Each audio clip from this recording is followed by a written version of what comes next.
रामराम मंडळी, आपण आलो इथे ऐतिहासिक पुरातन वास्तू अनुभवण्यासाठी, जे की पांडव राजाने बनलेली होती 1300 शतकात.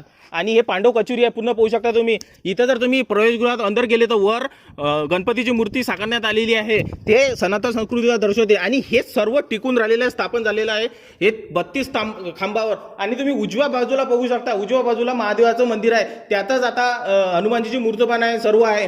आजूबाजूला सर्वीकडे हे स्तंभ लागलेले आणि ह्या स्तंभावरच आहे, सगळ्या स्तंभावर नक्षीकाम झालेलं आहे, सगळे स्तंभ आकारण्यात आलेले. थोडंसं आपल्याला आपल्या संस्कृतीची जाणीव असायला पाहिजे, कारण आपल्याला इथं स्वच्छता राखायचं आहे. आपल्यालाच आपण सर्वजण आपण याच्यात भाग घ्यायला पाहिजे, कारण आपणच सगळं जपू शकतो. हे अशी संस्कृती, आपण वारसा आपला लाभलेला आहे, हा वारसा आपण टिकून ठेवायला पाहिजे. कारण आपल्या ज्या मुलाबाळांना, आपण जे समोरची पिढी आहे यांना आपण दाखवू शकतो. हे जेवढंही आहे राहिलेलं आहे, हे आपलं वास्तू हे आपण दाखवू शकतो.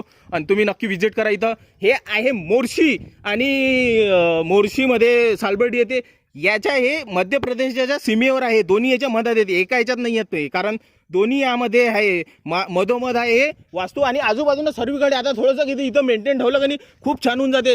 आपल्यालाच हे लक्ष देणार आहे, सगळे जे नवीन जेनझी जनरेशन आहे यांना मी कळकळून माझी विनंती आहे, कारण हे ऐतिहासिक वस्तू आपल्याच महत्त्वाच्या आहे. ह्या ज्या ऐतिहासिक वस्तू यांनी ठेवलेल्या आहे याच्यापासून आपल्याला खूप सारं महत्त्व आहे, आणि हे आपण खूप साऱ्या गोष्टी शिकतो. त्या काळातील शिल्पकारा बघा, आता आपण मशीन आले आपल्याजवळ, हे आले हे लय खतरनाक आहे ना बाबा, काय सांगू तुम्हाला.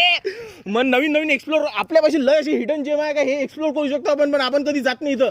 आणि लाल दगड पहा तुम्ही, ह्या अलग क्वालिटीचा दगड आहे, जुन्या काळातील नक्षीकाम, जुन्या काळातील दगड, म्हणजे माहोलच करून टाकला ना बाबा, पुरा माहोल.